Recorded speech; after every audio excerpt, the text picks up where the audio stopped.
Boa noite, doutor Rafael, tudo bem? Boa noite, Aratuza. Boa noite. Presidente, nós sabemos que a Lei 5.081 de 66, que regula o exercício da odontologia, ela é muito abrangente. Afinal, o que pode ser feito pelo cirurgião dentista, visto que a lei mesmo não estabelece limites? Boa noite a todos aí. Obrigado por participar dessa live tão importante para sanar as dúvidas, né, relativas à nossa profissão, nossa área de abrangência, né, nossa área de atuação profissional. E realmente a Lei 5.081, né, que data de 1966, ela não põe limites para a nossa área de atuação profissional, né? Ela revela que tudo que a gente aprende na graduação e pós-graduação é a nossa área de atuação. Inclusive, ela não põe limites nem exatamente de área de atuação facial, né? Então, não põe limites que são definidos por resoluções do CFO, na verdade. Então, aqueles limites hoje pré-estabelecidos na Resolução 76, eles são constantemente atualizados, né, de forma a abranger toda a área de atuação pertinente às nossas especialidades.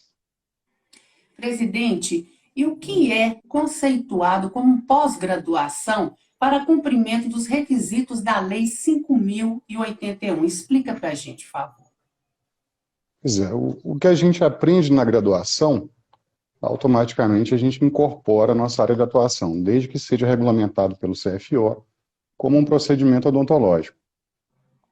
Na verdade, aquilo que a gente não aprende na graduação, aí a gente precisa de uma pós para poder incorporar o rol permissivo, né, o rol legal das nossas atividades diárias. E a pós-graduação é todo aquele curso, são cursos a partir de 30 horas que são dados por instituições de ensino superior, né, ou dados por outras entidades, empresas, mas que são chancelados, né, por instituições de ensino superior.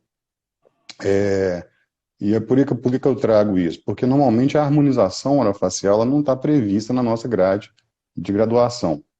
Então, para atuar na harmonização orofacial, você precisa ter um curso de pós-graduação de no mínimo 30 horas, né? Então, um aperfeiçoamento de 180 horas ou um curso de extensão de 30 a 120 horas. E o que normalmente vem acontecendo com os jovens recém-formados não é isso, né? Então, as pessoas fazem cursos livres que não dão o título, né, emitido por uma instituição de ensino superior e legalmente eles não estão resguardados. E por que é importante estar resguardado nesse sentido? Porque no caso de alguma disputa judicial, de alguma intercorrência, e a área da estética, na área da harmonização orofacial tem sim intercorrências, né? Todas as nossas atividades são susceptíveis a intercorrências, e para estar resguardado numa disputa judicial, em algo que o paciente pode te questionar, você tem que ter sim um título de pós-graduação para atuar na harmonização orofacial. Como eu disse, não precisa ser o título de especialista em harmonização orofacial, mas no mínimo um curso de 30 a 120 horas ou 180 horas que seja emitido por uma instituição de ensino superior. Então, a gente destaca aí que, legalmente, cursos curtos, com carga horária inferior a 30 horas, não cumprem requisitos mínimos para caracterizar uma pós-graduação. Exatamente. São diversos tipos de pós-graduação, como eu falei, a nível de aperfeiçoamento, a nível de cursos de extensão e de especialização, né? A especialização de harmonização tem 500 horas, mas cursos menores também podem ser considerados como pós-graduação pela própria Lei de Diretrizes Básicas da Educação. Presidente, circulou há um tempo um projeto de lei que tinha a intenção de mudar a nomenclatura da profissão para médico orofacial. A intenção era somente esta mesmo? Como é que ficou esse projeto? Esse projeto de lei circulou, na verdade, foram vários projetos de lei com essa ementa, né, com essa sugestão de mudança de nomenclatura, que é o principal, e eles não prosperaram, né? E para nossa segurança e nossa sorte profissional, ainda bem que eles não prosperaram. Por que que eu digo isso? Porque quando você joga um projeto de lei no Congresso para discutir no Congresso, aquele projeto de lei pode receber emendas, né? Como a gente não tem representantes da classe odontológica no Congresso hoje, seria muito arriscado mandar um projeto de lei com a intenção de mudar a nomenclatura da profissão nossa para médico orofacial. Então, diversas emendas poderiam acontecer, né? Essas emendas poderiam sugerir, por exemplo, que o dentista só atuasse na cavidade bucal. E uma outra emenda pior ainda que poderia acontecer é falar, não, o dentista só pode atuar na cavidade bucal e só pode mexer com dente. Então, assim, um risco enorme de fazer um projeto de lei para mudança da nomenclatura, sendo que a nossa Lei 5.081, hoje, ela nos assegura toda a abrangência, né, na área profissional, né? Nós nunca perdemos nenhuma ação judicial questionando a nossa área de atuação, questionando, né, questionando a harmonização orofacial, por exemplo. Não tivemos derrotas judiciais. Por quê? Porque a nossa Lei 5.081 fala que tudo que a gente aprende na graduação e na pós é a nossa área de atuação. Então, basta o CFO regulamentar como especialidade, como procedimento permitido, que a gente tenha todo o amparo legal de fazer. O senhor A acabou segunda, a, citando. se- a segunda intenção também desse projeto de lei era ampliar, né, o tempo de formação da graduação da odontologia, passando a graduação da odontologia para 6 anos. Mas, para isso, não é necessário projeto de lei, né? A prova disso são as DCNs agora que foram aprovadas, né? As DCNs aprovadas em 2018 foram publicadas agora. A DCN já melhora muito a formação da graduação. Inclusive, há faculdades no país que têm uma formação tão rebuscada na graduação, vamos dizer assim, que não precisam fazer equivalência de curso em Portugal, por exemplo, para atuar naquele país, né? Então, o que tem que melhorar é o plano pedagógico, né? São as diretrizes curriculares nacionais que vão melhorar o nível dos nossos profissionais, inclusive parear esses profissionais para poder exercer a odontologia em outros países sem precisar de uma compensação de matérias. O senhor acabou citando aí as diretrizes curriculares nacionais, que foram aprovadas recentemente. O que muda com elas? As DCNs, elas são importantíssimas, né, para a melhoria do curso, já estavam aprovadas desde 2018. Com essa nova DCN também pode ser possível a incorporação também, né, da harmonização orofacial desde a graduação, o que não precisaria de um curso de pós-graduação para já começar a atuar na harmonização orofacial depois de formado. Então, há muitas novidades em relação e perspectivas em relação à publicação dessa DCN. Mas o fato mais marcante da DCN é que ela dobra a carga horária de prática clínica agora no momento. Então, a carga horária de prática clínica da graduação, com a nova DCN, ela foi dobrada. Então, vai melhorar muito a qualidade de formação técnica dos profissionais, dos graduandos em odontologia. Presidente, diante assim das várias ações e denúncias movidas, né, nos últimos anos, o Ministério Público do Estado de Minas Gerais elaborou um parecer com orientações sobre competência legal desses profissionais. A complexidade do tema exige uma audiência pública e análise de atos normativos expedidos pelos conselhos profissionais de saúde. Qual foi o resultado? O Ministério Público, ele realmente recebeu nos últimos anos, né, nos últimos 4 anos, muitas denúncias de profissionais atuando e, teoricamente, invadindo a competência médica, né, invadindo o ato médico, né? Então, em face de tantas denúncias, né, relativas especialmente a essa área de estética, de harmonização facial, o Ministério Público cansou, vamos dizer assim, de tantas denúncias nesse sentido, especialmente de sociedades médicas, e fez um relatório, né, fez um parecer conclusivo, colocando um ponto final nisso.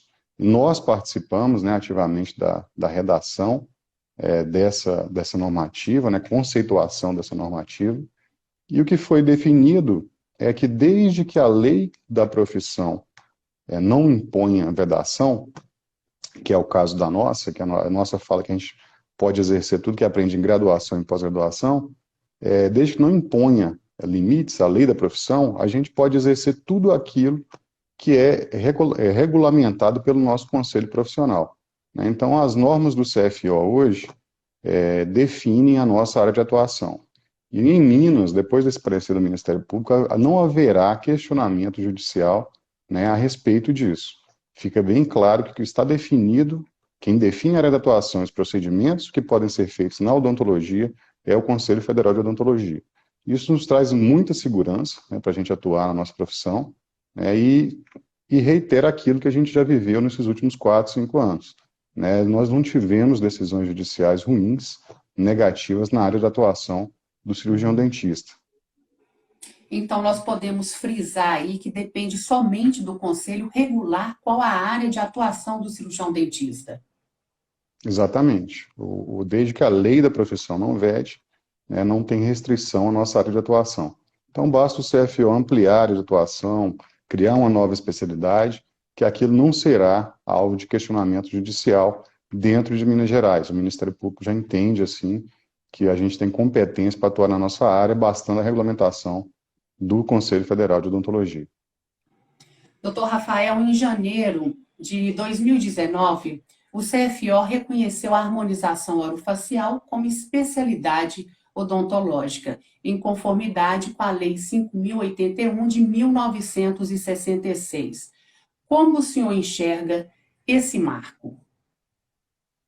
Esse marco da harmonização foi muito batalhado, né, através de associações, discutido dentro do sistema, dentro do CRO. A harmonização foi um passo muito importante na evolução da odontologia estética, na estética facial, e começou, e a evolução das normas do Conselho realmente ela é histórica e constante.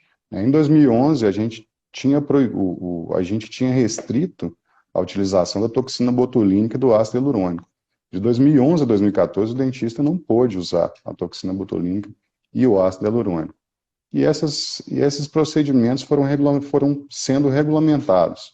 Um passo importante foi a Resolução 176, que definiu a área de atuação do cirurgião dentista e permitiu a atuação no terço superior da face e em toda a face para fins estéticos. Ela foi uma resolução muito importante que abriu precedentes para a regulamentação da harmonização orofacial em 2019. Mas como a evolução das normas é constante, até a própria Resolução 176 hoje ela carece de atualização. A definição de área de atuação acima do ocioide até o ponto náseo, no terço superior, procedimentos estéticos e a região anterior ao tragus, hoje já carece de atualização. A área de atuação do cirurgião dentista ideal é toda a cabeça e pescoço. Então, quando a gente tenta limitar isso através da resolução, a gente incorre em erros. O próprio bucomaxilo mesmo e outras profissões, eles atuam além dessa área definida na 176. Mas a 176 foi muito importante, foi um passo inicial imprescindível para a regulamentação da harmonização orofacial. Então, ela saiu lá em 2016 para abrir brecha para 2019 a gente regulamentar a harmonização orofacial. Presidente, o principal risco relacionado à harmonização orofacial nesse momento são os profissionais que estão fazendo procedimentos e anunciando cursos que ainda não são reconhecidos pelo CFO. Como inibir esse avanço de profissionais não preparados? Na verdade, a gente tem muita preocupação com a evolução de cursos livres, A gente está muito preocupado porque tem muito profissional se anunciando professor sem ser sequer especialista na área, Isso é muito preocupante. Então, para ser professor, a pessoa tinha que ter uma formação adequada nessa área de atuação.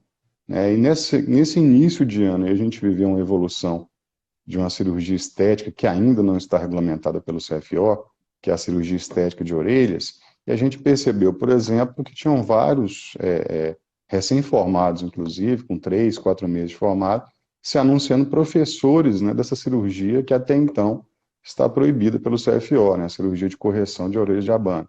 Então, profissionais com 3, 4 meses de formado, se anunciando professores, e dando curso em todo o estado e até em outros estados.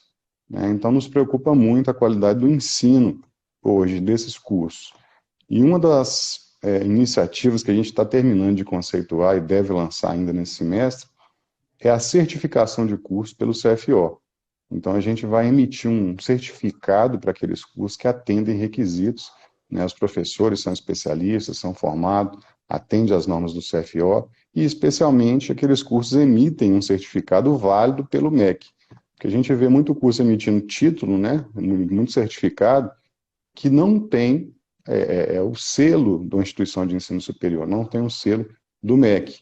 Aquele certificado sem o selo do MEC, ele não tem valor legal nenhum, né, para incorporar aquilo como um procedimento que você pode fazer a nível de pós-graduação, que você aprendeu na pós-graduação.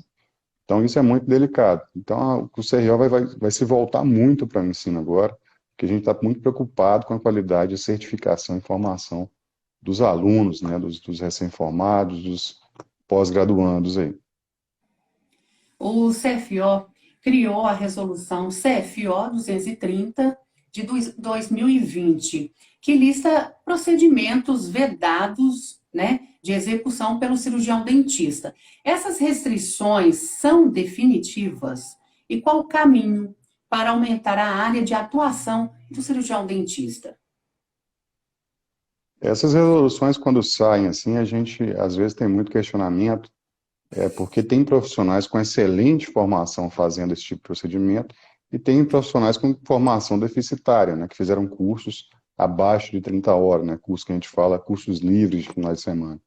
Então, essas resoluções, muitas vezes, elas vêm para criar um mecanismo de segurança em algo que está se perdendo, né? Então, por exemplo, Blair falou a própria alectomia, na verdade. A alectomia, a gente estava percebendo que tinha muitas pessoas fazendo alectomia que não eram indicadas naquele caso, né? Então, estava tendo fechamento da aba do nariz ali de diversos pacientes sem o devido diagnóstico e planejamento clínico, resultando, né, em dificuldade de respiração do paciente, né? Então, na verdade, aquela resolução 230, ela veio travar algo que estava ficando desgovernado, né? Então, ela veio como uma trava para a gente investir em formação, em evidência científica, que esses procedimentos são seguros, né? E a forma adequada de formação para isso, né? A própria harmonização orofacial, que foi conceituada com 500 horas de especialidade, hoje ela já carece, inclusive, de atualização, porque a parte cirúrgica dela evoluiu muito. Então, 500 horas da especialidade hoje de harmonização é até pouco tempo de formação, né? Então, é algo que também será objeto de revisão em breve aí pelo Conselho Federal de Odontologia. Vale destacar, presidente, que essa resolução ela não se aplica aos procedimentos cirúrgicos de competência do especialista em cirurgia e traumatologia bucomaxilofacial, né? Comenta para a gente, por favor.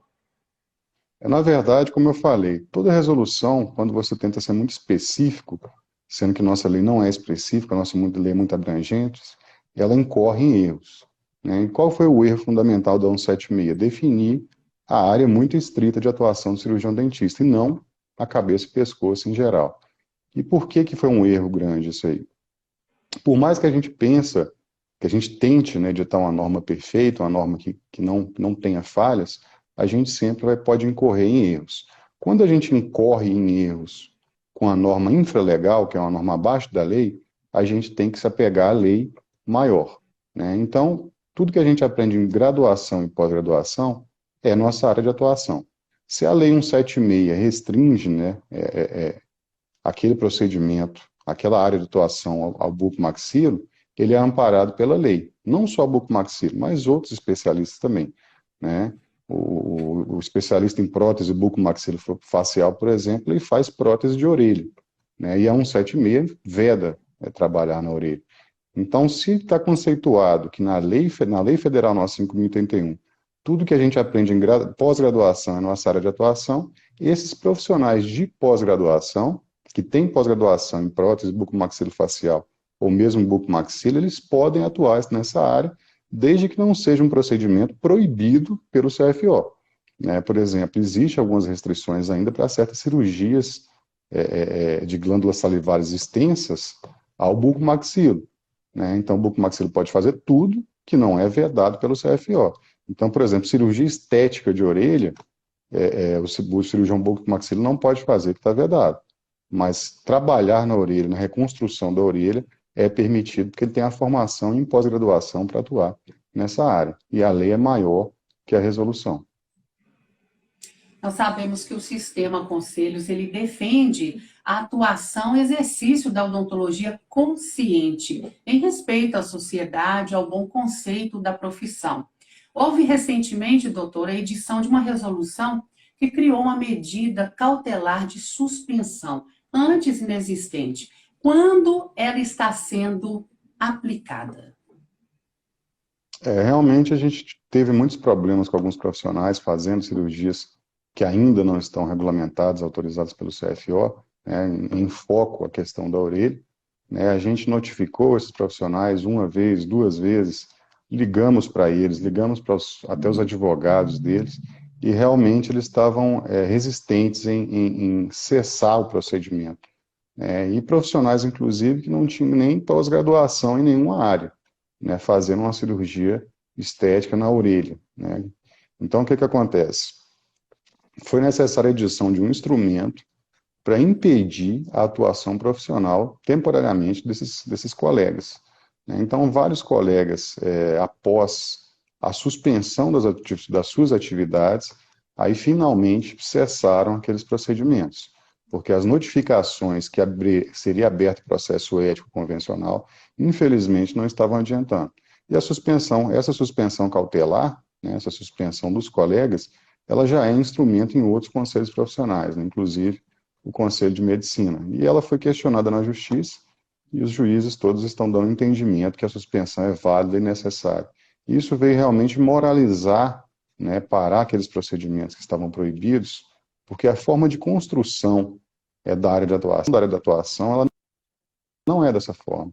A área de atuação, ela amplia, pode ser sempre ampliada, discutindo dentro do sistema conselho, né, discutindo cientificamente, com evidências clínicas, né, que é a segurança naqueles procedimentos, e com a devida formação. São procedimentos realmente que devem ser ministrados em pós-graduação, e não em cursos de final de semana. Né? Então, a nossa profissão, ela tem que trabalhar com muita segurança de uma formação decente, né, uma formação segura para atuação, especialmente na área cirúrgica e estética. Alguns cirurgiões dentistas, presidente, terminam a graduação e logo se inscreve em cursos livres de harmonização orofacial. É permitido fazer harmonização orofacial com esses cursos de curta duração e quais são os critérios mínimos para atuar na legalidade? Está tendo uma proliferação de cursos intensa, a gente vê isso, né? Por isso que a ideia do CRO agora é certificar os cursos que têm a formação adequada, que têm a carga mínima necessária, que emitam um título com validade pelo MEC. Né? Então, o que acontece? Os alunos estão muito seduzidos, os alunos os recém-formados, né, estão muito seduzidos por esses cursos, que são divulgados intensamente em rede social, nas faculdades, e realmente a maioria não atende requisito de dar o amparo legal para você exercer a harmonização. Né? Se você não viu a harmonização na graduação, você precisa de um tipo de pós-graduação para exercer.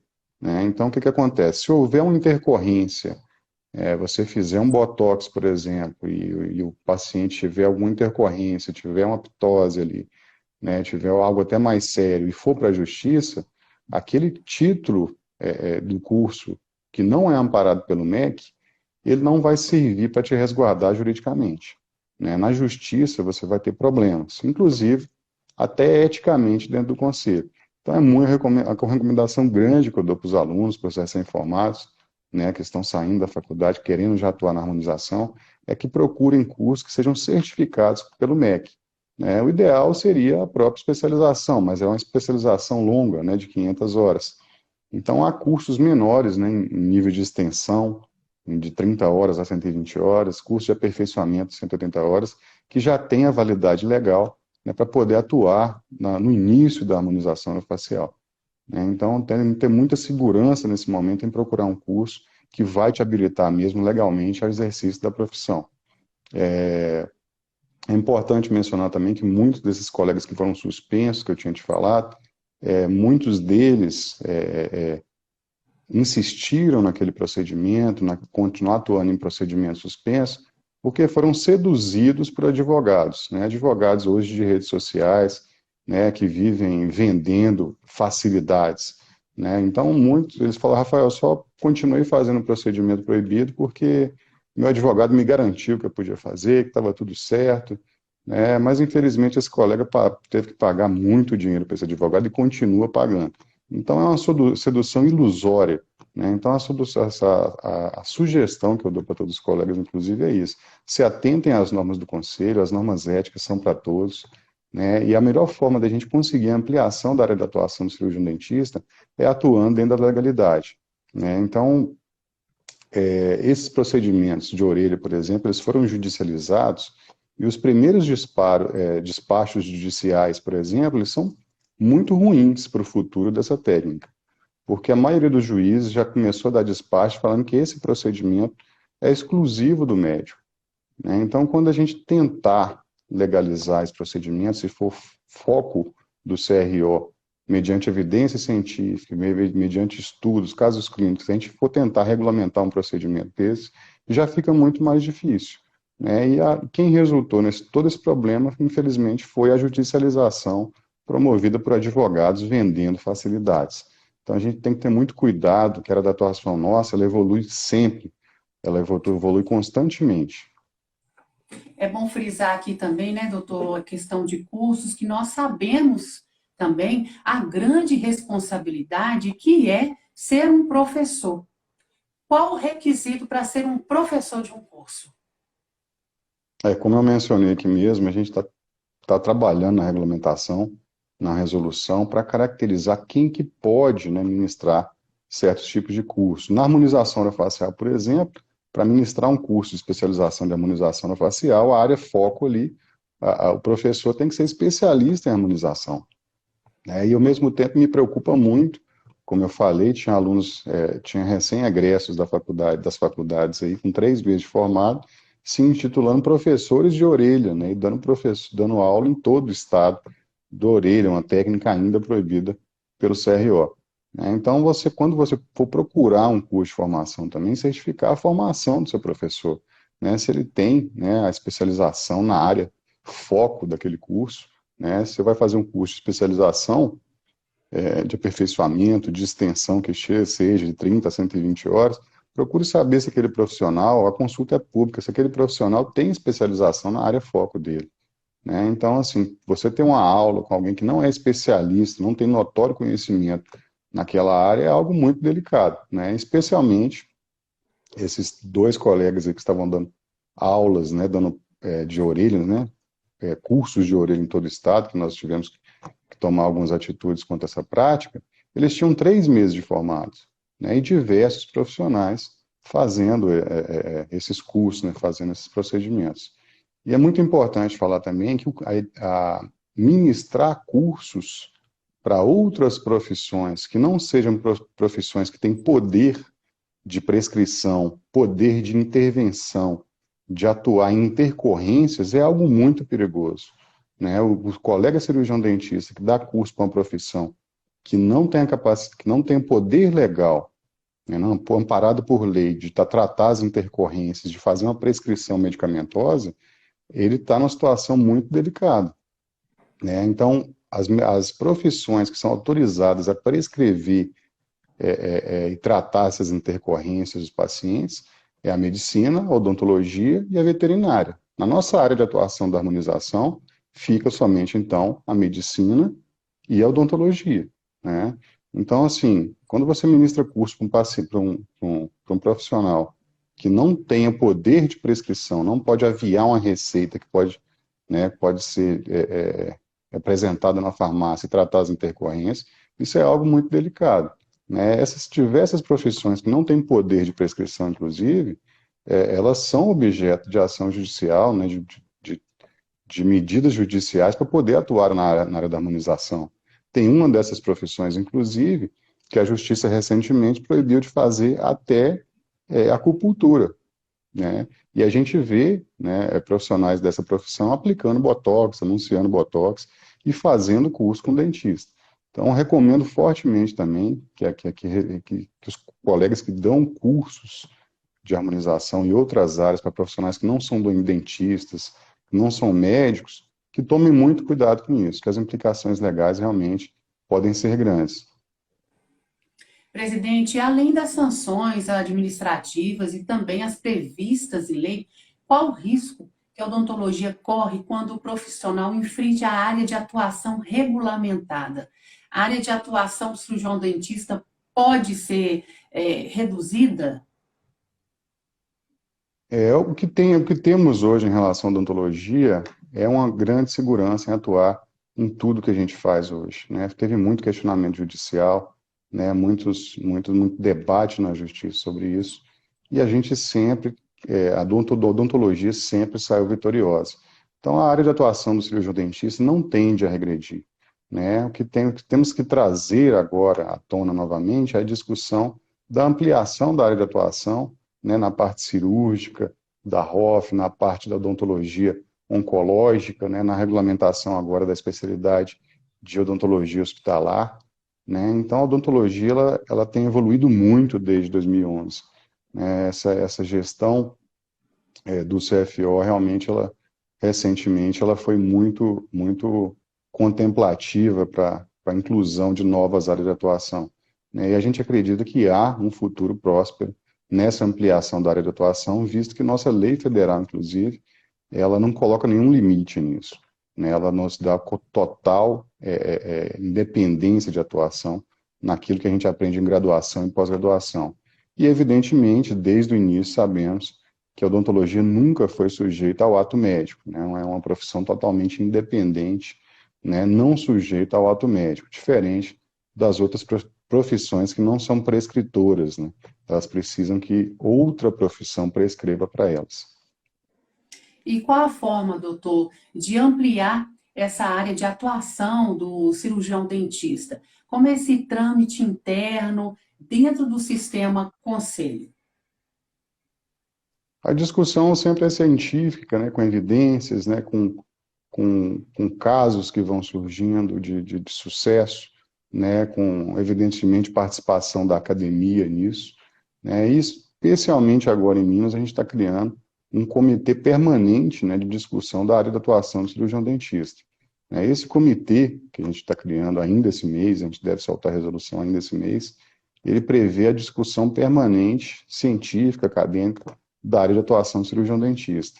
Né? O CRO não tem poder de legislar em cima da área de atuação do cirurgião dentista, né? Ou seja, nenhum CRO. Quem tem esse poder é o Conselho Federal de Odontologia. Mas todo esse estudo, né, esse arrazoado de motivos que podem ensejar na formação de uma nova especialidade, de ampliar uma área de atuação, de incluir um procedimento, e de Minas ele vai partir desse comitê permanente de discussão da área de atuação, onde vamos mandar relatórios, né, para o CFO para ajudar no embasamento, né, para conceituar novas especialidades e ampliação da área de atuação. Então, é um passo importante esse comitê permanente de discussão da área de atuação. Inclusive, há outros estados também com essa iniciativa, e tudo que foi gerado nesse comitê, né, vai servir de arcabouço para o CFO, né, poder estudar, né, trazer para a comissão dele interna e regulamentar outras áreas de atuação e ampliação da área de atuação. Bom, doutor Rafael, então, para finalizar aqui o nosso bate-papo, é bom destacar, né, a gente tem que destacar que o CRO-MG, ele tem um canal de denúncia às práticas que estão em desacordo com as legislações vigentes pelo site cro.mg/denúncias. Temos que frisar isso aí, que é muito importante para nós, né? Exatamente. A gente está em atuação constante, né, contra práticas que ainda não são regulamentadas, que podem, inclusive, atrasar a regulamentação de novos procedimentos, né? Então, a gente está sempre vigilante nesse sentido. Eu não sei quanto tempo tem ainda, Arthur, mas se quisesse abrir para algum comentário, né? A gente acabou Vamos desativando os ver aqui comentários. algum comentário aqui, vamos abrir. Alguma pergunta, porque a gente não abriu para não perder o foco, né, em algumas questões principais. Sim, Se alguém quiser fazer algum comentário, alguma pergunta, acho que tem algum tempinho ainda. vamos esperar as perguntas aqui. Se você tiver alguma dúvida, está aí nos assistindo, pode mandar. Ainda tem um tempinho aqui para a gente poder responder. Vamos ver. Vamos procurar aqui.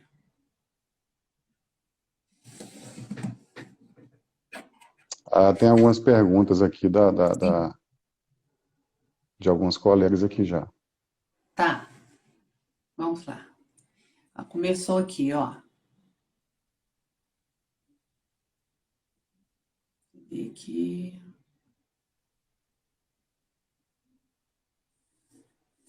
O que seriam as áreas anexas e afins, doutor? As estruturas anexas e afins que cita no 176, né, são aquelas realmente limítrofes, né, a essa área definida. Né? O que não pode atuar realmente é em procedimento que está estritamente proibido, né, pelo CFO. No caso, por exemplo, a cirurgia estética na orelha. Né? Mas, como eu falei, a área de atuação do cirurgião dentista, ela é tudo o que ele aprende em curso de pós-graduação. Né? Então, a 176 veio conceituar, né, para poder permitir o início da área de atuação da harmonização facial lá em 2016. Mas hoje ela carece de atualizações. Nós temos uma outra pergunta aqui, doutor. Acha possível liberar a orelha com fios para o especialista em harmonização orofacial? Tudo é possível, como eu falei. Isso depende de discussão, né, de amparo científico, de evidências clínicas, de segurança, né, para que haja a regulamentação. O grande problema que tem em relação à orelha é que muitos colegas resolveram judicializar, ao invés de tentar a regulamentação dentro do Conselho de Odontologia, dentro do Conselho Federal, e essas decisões judiciais iniciais foram muito ruins para uma futura regulamentação da orelha, né, porque os despachos iniciais dos juízes foram muito negativos nesse sentido. Então, a regulamentação é possível, né, com evidência científica, trazendo para essa Câmara, para esse Comitê Permanente de Discussão da Área da Atuação, né, mas, infelizmente, os colegas que judicializaram provocaram um certo atraso numa possível regulamentação dessa área. Temos uma outra pergunta aqui, doutor Rafael. Qual a previsão para a habilitação tornar-se especialidade em odontologia? Odontologia hospitalar, deve ser, hospitalar. Né? Isso. A odontologia hospitalar está em processo de conversão da habilitação em especialidade. O CFO está redigindo uma norma e dentro desse semestre tem uma grande possibilidade que a nova especialidade seja anunciada. Evidentemente, sairão os critérios, né, para conversão dos títulos de habilitação em especialidade. Então, é uma grande notícia, né? Inclusive o nosso projeto de lei estadual também está correndo bem e retorna agora para a Assembleia de Minas em agosto e vamos trabalhar para a sua regulamentação, por sua aprovação no plenário. Está questionando aqui os seus cursos de aperfeiçoamentos e outros de curta duração são regulamentados pelo MEC? O MEC, a LDB, o MEC define que curso de pós-graduação são três. São três modalidades. São cursos de extensão, que são de 30 a 120 horas, são aqueles de aperfeiçoamento, que são 180 horas, e o de especialização, que são acima de 360 horas, sendo que a especialização lato sensu e stricto sensu. Né? Então, o que atinge o requisito da Lei 9.581 são essas três modalidades, o de 30 a 120 horas, de 180 horas e de 360 horas. Certo. Evidentemente, o curso que não tem o diploma do MEC, né, que tem só um certificado emitido por uma empresa de ensino que seja, ele não tem validade jurídica. Então, tem que ter o diploma, tem que ter a certificação do MEC em cada curso que seja, minimamente com 30 horas. Presidente, vamos para uma outra pergunta aqui. Por que o lift facial com fios, ele é liberado, sendo que os mesmos são ancorados na região de têmpora? Alguns procedimentos nessa área estão sendo questionados, estão sendo alvo de revisão de norma. Né? Essa ancoragem na região que está fora da área da 176 está sendo questionado, né? Especialmente para aqueles que não são especialistas na área ainda, né? Não são especialistas em harmonização, não são especialista em bucomaxilo. Então, o que a gente tem muito voltado aí para a área da educação, né? A pessoa não tem curso de pós-graduação e está fazendo procedimentos que ele não tem um amparo legal de fazer. Sim. Mais uma aqui também, muitos querem saber a previsão, né, para introduzir a harmonização orofacial dentro da graduação. Qual seria essa previsão dentro da graduação? É, a gente acha que agora, com a nova DCN, né, que vai dobrar a carga horária prática, com certeza haverá a incorporação de novas matérias, né, nem que sejam matérias a título optativo, né, disciplinas opcionais. Né, muito do passado mesmo, a oclusão às vezes não era nem prevista nos antigos DCN, né?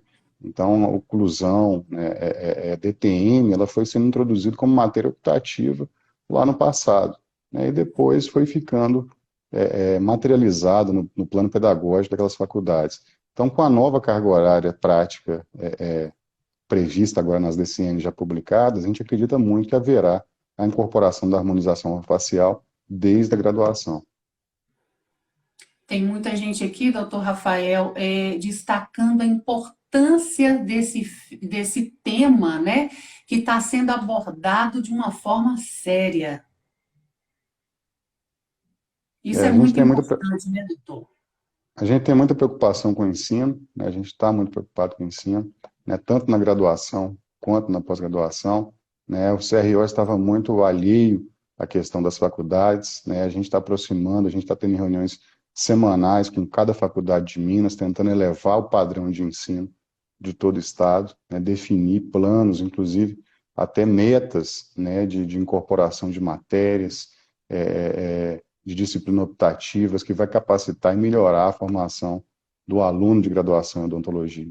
Né? A gente está voltando para a área do ensino agora fortemente, a gente está tendo uma reunião com cada faculdade de Minas, inclusive a gente até mandou um projeto de lei, né, para um deputado bem conhecido nosso, que vai apresentá-lo agora, para coibir a abertura de novas faculdades no Estado sem autorização do próprio Conselho de Odontologia. Né? É uma iniciativa nossa, redigimos esse projeto de lei e a gente está trabalhando por sua aprovação, sua regulamentação aí. Tem seguidores aqui também que está agradecendo o apoio de sempre do CRO-MG, né, de tratar de um assunto tão sério e importante, né, e contando sempre com o apoio do CRO, dentro também na harmonização orofacial. Vamos ver aqui. Tem mais Eu tenho uma alguma pergunta pergunta? aqui, quando os professores da pós não são especialistas, a faculdade é punida, né? Então, assim, por violação de normas do Uhum. Conselho Federal e normas também da LDB em muitos casos, né?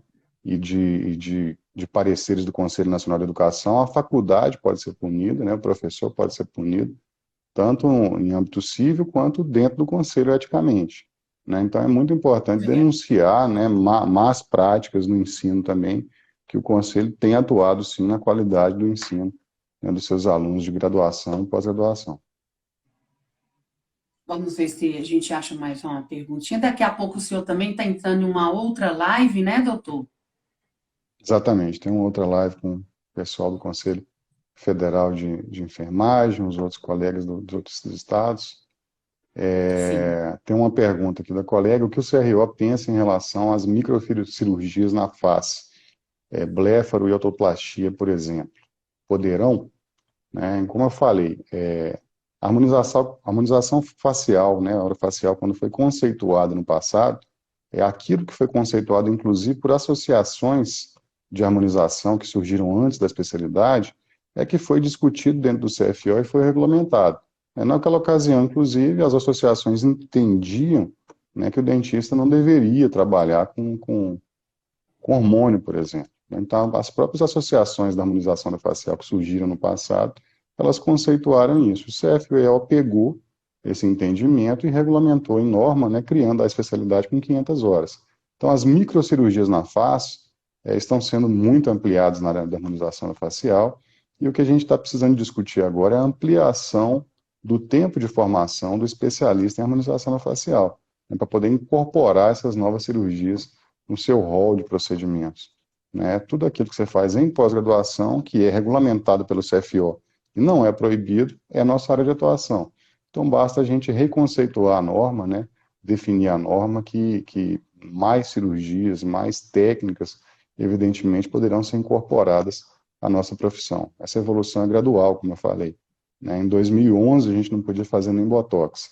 Né? Em 2014, foi liberado preenchedores, botox. Em 2016, a ampliação da área estética no terço superior. Em 2019, já tínhamos a especialização em harmonização facial. Então, essa evolução é gradual.